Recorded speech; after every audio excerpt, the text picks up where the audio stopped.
Good evening. Hope you're all doing well.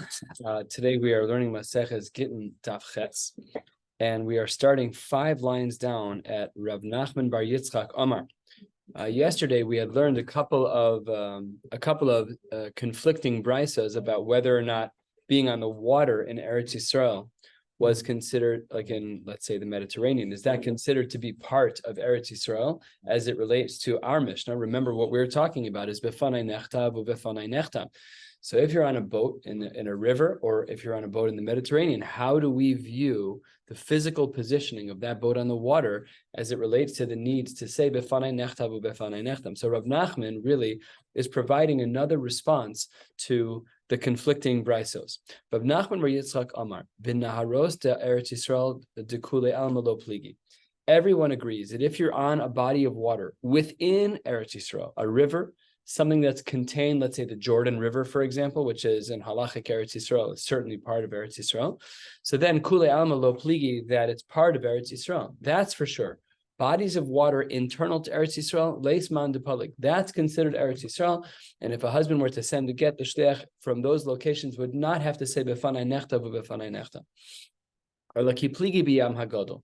What we are talking about when the two brisos seem to conflict is when we're talking about the Yam Hagadol, which is the Mediterranean. Ditanya, the brisa writes, Ezehu eretz ve'ezehu chutz ha'aretz. What is considered the land of Israel, and what is considered to not be the land of Israel? So says the Gemara, Kol sheshofa v'yored miturei Amnon v'lifnim. Everything from the slope of the Turei Amnon, which is Hor Hahar, which I'll show you in a moment in a little drawing, and everything inwards. So that's going to be part of Eretz Yisrael. That's Eretz Yisrael. Miturei Amnon v'lachut. However, from the mountain range outward to the west, back toward America, that is chutz ha'aretz. So that is what we have over here, is that if this is a general drawing of Eretz Yisrael, where the shaded part is Eretz Yisrael, Turei Amnon are up here, and as we'll soon see, everything this way to the east is considered to be Eretz Yisrael. Everything to the west is considered to be Chutz La'aretz. So that's what the Gemara says is the parameters for the land of Israel. And the Gemara continues a quarter of the way down. V'hanasim shebiyam, if there were to be any little islands that are inside the water. So how do we view that, the islands? Because it's in the water, it's not on the land. So says the Gemara, so this is the line that's running on an angle. This line right here, according to this Shita, is a stretched line from Turei Amnon to Nachal Mitzrayim, and everything east, everything in east. Sorry, I'm looking at this thinking I can't really lost my direction. Everything in this body of water over here, this one gets a check box. If this is an island inside the Mediterranean, I don't think, are there islands in the Mediterranean? I don't know. But over here, this is 100% Eretz Yisrael. No shilas about it. We view as if we put a zip line right here, everything internal of the Medinas of the Yam Hagadol. What? The zip line from the island into Eretz Yisrael. That's not a bad move. It's a business venture. It's a business venture. So that's what it says, that we draw this line. We draw this line, and says the Gemara, a third of the way down, min hachut v'lifnim, from this conceptual line between the Turei Amnon, Hor Hahar at the top, at the northern part of Eretz Yisrael, and Nachal Mitzrayim on the southern side, everything inward toward the land is Eretz Yisrael. Min hachut v'lachutz is chutz la'aretz. That's Shita number 1. And says the Gemara, no. Rabbi Yehuda says no. Omer, kol shekeneged Eretz Yisrael harehu ke'Eretz Yisrael. Everything that is, if this is Eretz Yisrael, this is Eretz Yisrael. Everything in this direction that is opposite and equal Eretz Yisrael is all Eretz Yisrael until the Atlantic Ocean. Italy is close. Italy is Mediterranean. So it seems from the Gemara that it's only true of islands and water. So Sicily might be, that could be the case. But Italy itself, which is part of a larger landmass, again, I'm not saying halachic, I'm just saying what the Gemara seems to be talking about is water and islands. Again, everything's an island in theory because it's all surrounded by water at some point, somewhere, somehow. But that's what the Gemara seems to say. Rabbi Yehuda says, no, it's not a line from north to south. It's taking Eretz Yisrael, looking at the top and the bottom and drawing lines outward, all of that is going to be considered Eretz Yisrael. Yes. Huh? West, right? Going back toward America, Yes. going westward toward the Atlantic, all of the water. It's okay, we forgive you. All of the water and all of the islands that are there are considered to be Eretz Yisrael. Shene'emar ugvul yam v'hayalachem hayam agadol ugvul zeh yelachem gvul yam. As you notice, the word gvul is mentioned 3 times in the pasuk. We assume that at least one of those is extra in order to allow us to make this particular drasha. V'hanasim shebitzadin. What about islands that are found in this pathway? Everything to the west of the height, right? It's matching the height of Eretz Yisrael. Everything to the west.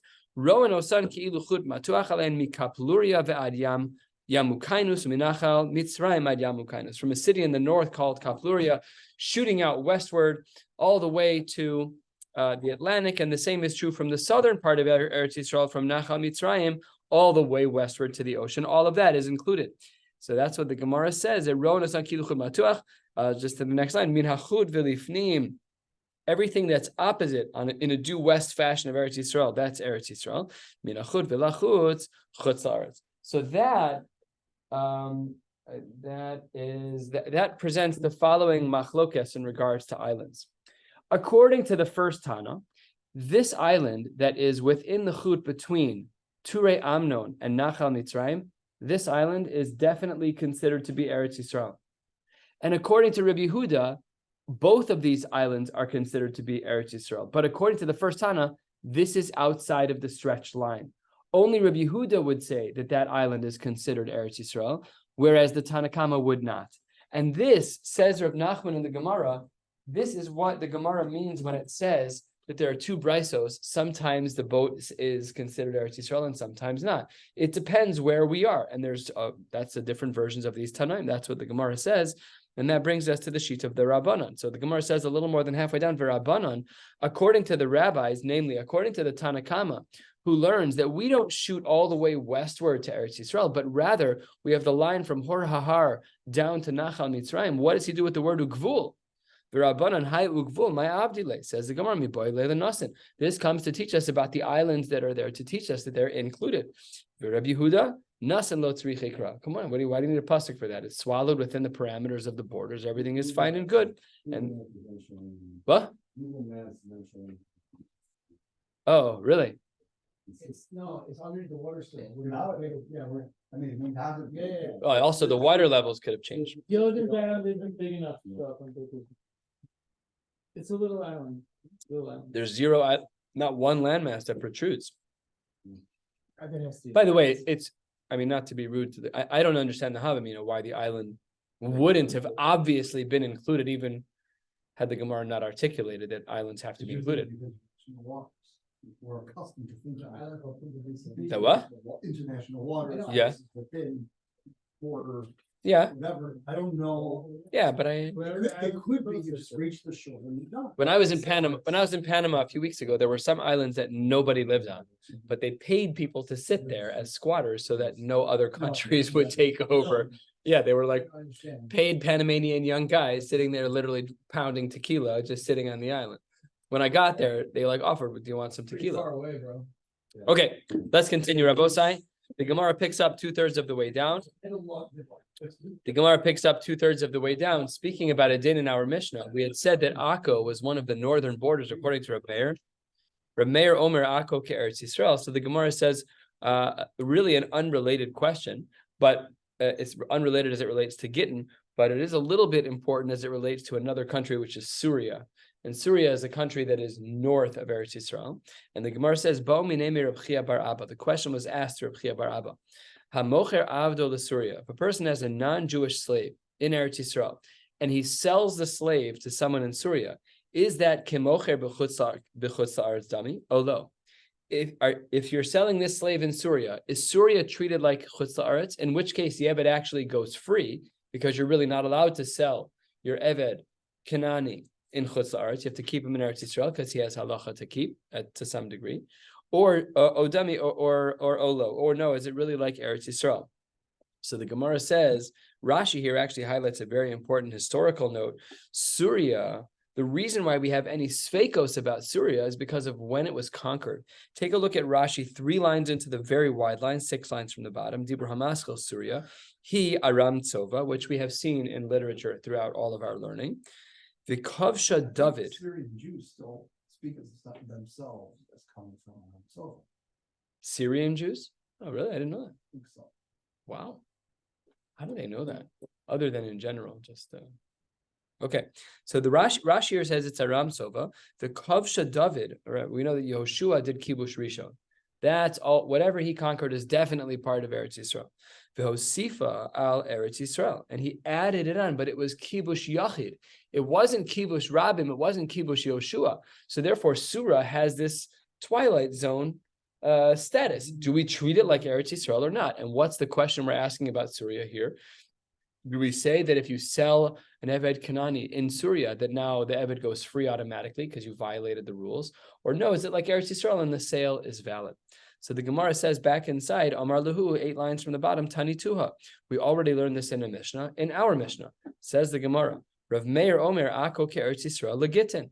The Gemara says that when it comes to Gittin, Akko is the northernmost border, and therefore Syria, which is further north, would definitely be like Chutz Aretz for Gittin. However, le Gittin in, la Avadim, no, it's only true for Gittin. But for Avadim, we would be Mekil, and we would assume that you are allowed to sell an Eved Kanani to someone who is an owner in the country of Syria. The Kol Shekein Syria Demerach Katuva, and in regards to Gittin, all the more so, it's so far away. And therefore, for sure, it's going to be the case in Gittin, but not necessarily true with Avadim. And let's speak a little bit more about Syria. Tanu Rabbanon, 6 lines from the bottom. Bishlosha drachim shavsa Syria la Eretz Yisrael. There are 3 areas in which Syria is similar to Eretz Yisrael. Uvishlosha lichul, and there are 3 areas where Syria is similar to Chutz Aretz. Simin Av Bar Rak, Afara Tamei Kichul. The ground in Syria is treated with the Tumas Eretz Ha'amin. As we know, there's a din derabanan. We have it here in America and everywhere outside of Eretz Yisrael, that the dirt carries with it a Tuma derabanan. That's din number 1 that applies to Chutz La'aretz. V'amocher avdo l'Syria kemocher b'chul. This is a bit of a tough Gemara, but the Gemara says over here that selling your Eved in Syria is like selling him in Chutz La'aretz. Maybe get me Syria ke maybe b'chul. And when you bring a get from Syria, you have to say befanai nechtab ubefanai nechtab. How is Syria similar to Eretz Yisrael? Uvishlosha Eretz Yisrael. In 3 ways, it's similar to Eretz Yisrael. Number 1 is chayeves b'maisru b'shvius Eretz Yisrael. Fruits and vegetables that are grown in Syria are treated like the fruits of Eretz Yisrael. And then v'harotza likanes la b'tahara nichnas.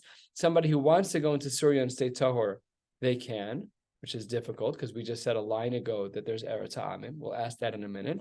And lastly, v'hakone sada b'Syria, somebody who buys a field in Syria, kikone be'parvare Yerushalayim. It's as though they purchased in the outskirts of Yerushalayim, in one of the surrounding neighborhoods, namely that there's a similarity there. And we'll ask Lamai Hilchasa in a moment. Let's go through each one of these. The top of Chesam is based on the top line. Chayeves b'maiser v'shvius Eretz Yisrael. Why do we say that this is true? That the fruits and vegetables have the same level of obligation for Trumos and Maisros as it would in Eretz Yisrael. We're not in Eretz Yisrael, we're in Syria. Says the Gemara, Kibush Yachid, Shmei Kibush. This is a Shas Machlokes. We're going to spend more time on this later in this Masechta. But the Gemara says that Kibush Yachid is Shmei Kibush. Look in Rashi on the 2nd line. Dibur Hamaskal Kibush Yachid. The David, Shelo Hayu Kol Yisrael B'Yachad, Kederach Shahayu B'Kavush Yoshua. When David did his conquering, he did it as a lone soldier. He did it as an individual king. But it was different than Kibush Yoshua, Shahare Kulam. Everyone was together by Yoshua, V'kivshua Litzorech Kol Yisrael, and it was captured for the sake of all of the Jews, Kodem Chiluka, before it was partitioned out to all of the various tribes. Aval David lo Kavash Ela Litzorcho. So there's a machlokes. Do we say that kibush yachid is shmei kibush? Let's say that right now I go and I conquer a piece of land for Eretz Yisrael, and I say, even though it's for me, it's part of Eretz Yisrael. Do we say that kibush of a yachid is shmei kibush, and therefore it's part of Eretz Yisrael? Yes or no? So clearly, from our brisa, it seems like we hold that what David did was actually permanent, and kibush yachid is shmei kibush. I think this kingdom was huge, not just Syria. So I don't know how big it was. But anything that it was would be considered, according to this, would be considered That's right. Anything, not just him, anyone who had any kibush of a yachid, even though it wasn't for the sake of Klal Yisrael. It's implied from the Gemara that way, because the way that Rashi defines the difference between a kibush yachid and kibush rabim is, did you do it for yourself or did you do it for the people? So let's say with Shlomo. What's it? Who cares what his name is? It's the parameters of kibush yachid versus kibush rabim. So the Gemara elsewhere has a machlokas about kibush yachid, and because we see over here that you're chayevas b'maiser of shvis k'Eretz Yisrael, it must be that Surya has a din of Eretz Yisrael of kibush yachid shmei kibush. Then we had said the din v'harotza likanes labetara nichnas, that there's a similarity to Eretz Ha'amim. There's a similarity between Surya and Eretz Yisrael in that you can be tahor there. Says the Gemara, you're talking out of both sides of your mouth. The first thing you said is v'ha'amris afrat hameh. You said that there's tumas Eretz Ha'amim in Surya. So how can it be on the one hand that there's tumas Ha'amim there's Eretz Ha'amim tuma in Surya, and at the same time you could be nichnas betara le'Eretz Yisrael? Says the Gemara, B'shida Tevo Migdal. We're talking about if you are in Surya and you're being carried not on the ground directly, but you're in a box of some kind, that works. Tanya the Brisa writes, and we saw this Brisa before. Where did we see this? In Erevin Chagiga Nazir. That's why it looks somewhat familiar. 3 times it finally enters the memory bank. No. Says the Gemara, Hanechnas Eretz Ha'amim B'shida Tevo Migdal. If a person enters into Chutz La'aretz, but they're contained in a box, Rebbe Metame and Rabbi Yehuda Metahir. Rebbe says that that person is Tameh, and Rabbi Yossi says that the person is Tahor. Ve'afilu Rebbe, who says that you're Tameh, lo kametame ela be'eretz ha'amim, de gazru al gusha ve'al avira. The only time Rebbe said that you'd be Tameh in a box in Eretz Ha'amim is only in regular Eretz Ha'amim, where the gzeira of the tumah of Eretz Ha'amim is both ground and air. However, aval Surya al gusha gazru ve'al avira lo gazru. Rebbe agrees that Surya is not the same as regular Eretz Ha'amim. So then there's 3 levels of Tahara. There's Eretz Yisrael, where there's no rabbinic injunction of Tumah just for being on the ground. We assume that Yidden over the years have taken good care of where all the plots are to be. And even though we know that people have been buried over the many millennia in terrible places, but halachically, we don't have to worry about it. That's one end of the spectrum. The other end of the spectrum is the United States of America, most places in the world, Eretz Ha'amim. There's a Tumas Eretz Ha'amim where we live no matter what. And last but not least is the middle, which is Surya. And Surya is a bit of a blend, because on the one hand, it's kibush of David and kibush yachid is shmei kibush. At the same time, it's really not the original kibush of Yehoshua. So the Gemara threads the needle and says that when we're talking about the Tumah of Eretz Ha'amim as it relates to Surya, yes, Gusha Gazru, it's true that Eretz Ha'amim applies in Surya on the ground, but not in the air. And therefore, a person can be carried in a box through Surya, and they would not be tamei. What did the Brisa mean when it said we're a quarter of the way down? We'll end at the end of the page, 4 lines before the end of the page. What did the Gemara mean when it said "V'hakona sada b'Surya kekona b'parvare Yerushalayim," that a person who purchases a field in Surya, it's as though he bought it in the outskirts of Yerushalayim? Lemay hilchasa, says the Gemara, shocking din. Amar Rav Sheshes lomar shekosven alav ono afilu b'Shabbos, that when it comes to conquering portions of even Surya, which was only a kibush yachid, the halacha is that you are allowed. Please listen to this whole thing before you walk away. Right? The Gemara says, the first version of the Gemara is that you are allowed to sign a shtar even on Shabbos in order not to lose ground in Surya. So you have a time limit, 6 p.m. on a summer Saturday afternoon. Sign or lose the property. Says the Gemara, you sign.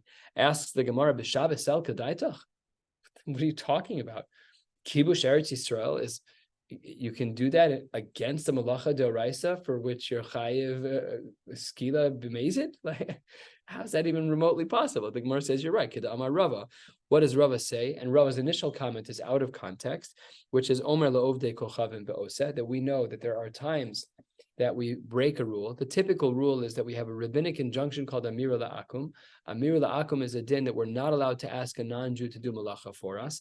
However, there are exceptions to the rule. And Rava, out of context, granted, was talking about the heter of Amir La'akum. And we can apply that heter over here. And the Gemara says, Hachanami, in our case, if a person was Kone beParvare Yerushalayim, they purchased a house, or they're trying to purchase a house in the outskirts of Yerushalayim, Omer La'oved Kochavim Ve'oseh. What about the fact that asking a goy to do something is an Isser Derabanan? So says the Gemara, Mishum Yishuv Eretz Yisrael Lo Gazer Rabbanan, that there's a blanket heter that one is allowed to violate Isurei Shvus in order to maintain and keep the land of Eretz Yisrael, not only the land of Eretz Yisrael, but even Syria, which is a chiddush. Because that really is teeth, where you're violating authentic Isurei Derabanan. These are things that we have to be careful about. Okay. Tanu Rabbanan. Still continuing in our discussions about an Eved, that was what we started on the bottom of the previous Amud. Eved Shehevi Gito, a get by an Eved, of course, is not a get of typical bill of divorce, but rather it's a severance between the Eved and the Baal. So the Baal writes a shtar shichror, which is a typical language for this get. He writes a shtar shichror for the Eved. And what does it say in there? V'kasu bo atzmecha unichasai kinuyan lach. You and my properties are hereby acquired to you.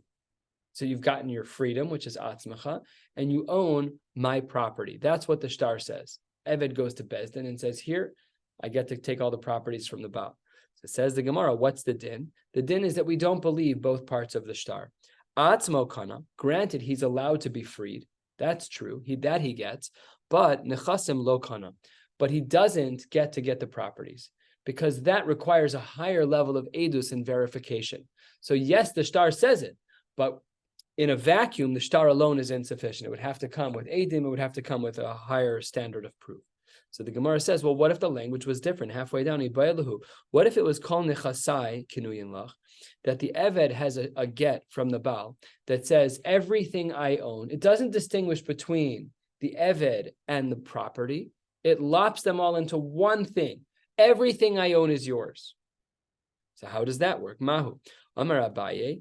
His first blush at this is mitoch shekana atzmo kana nechasim. Here, the language has no distinction between be'atzmo and the nechasim.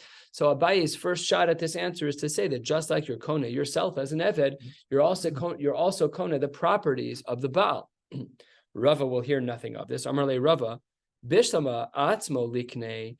I understand, Abaye, why you're saying that he should get his own freedom, because after all, midi dehavia get isha, all she has to do is receive the get and she's free.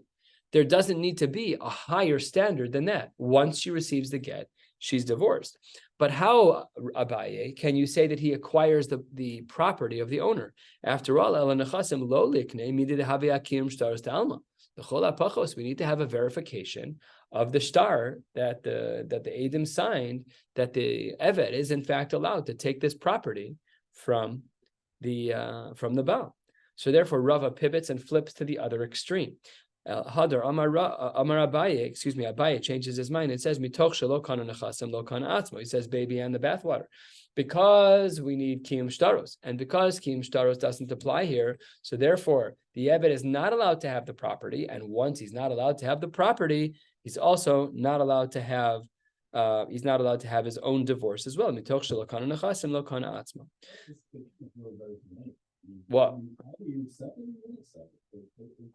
But the thresholds, this is where the Gemara, the Rishonim here speak about Palginon Dibure, where we actually parse out his words. But there's a really clean answer to this, which is that when we're talking about a get, the only thing that has to happen with a get is he needs to receive the get. That's it. The halachic threshold to get divorced with a kosher get is easy. Get it into her Dalet Amos. Done. But when we're talking about property transfer, so then the standards are higher and we need kiyum shtaros. That's not true when you have a perfectly kosher document. Forget about b'fanei nechtam because that confuses us. If you're my Eved and here, we're done, Stan, and you take it, done.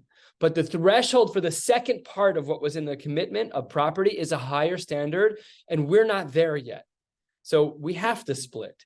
It's like when a child is, told, you can go to the store, you can buy a $5 toy and a $4,000 television, but the credit card limit is in between the two. The threshold's too high. You can't buy the TV. So here we're saying the threshold is too high. You can't have the property. The property requires kiyum shtaros. So that's why we distinguish. And Rava prefers to live in this space of the middle. Amar le Rava, bishlam nechasim lo likni. I understand why you're saying that the nechasim shouldn't be purchased, because midid havi kiyum shtaros to alma. But Abaye, why are you saying that his get doesn't work? The get does work. Ella atmo likni midid havi get isha. The threshold is low. Take the get. Goodbye. We're done. We're done. You don't work for me anymore. So therefore, Ela Amar Rava, echad zeh ve'echad zeh, whatever the language is, if the language was separated, atzmecha and unechasai, or if it was kol nechasim, it doesn't matter. Echad zeh ve'echad zeh, atzmo kana, he will have his freedom, but nechasim lo kana, the property will not be given over to the Eved. We'll stop right here, and tomorrow night at midnight, is that right? Tomorrow night at midnight, we will be learning on Shavuos. We'll be learning Daf Tes. Wishing you all a beautiful night and a beautiful Yom.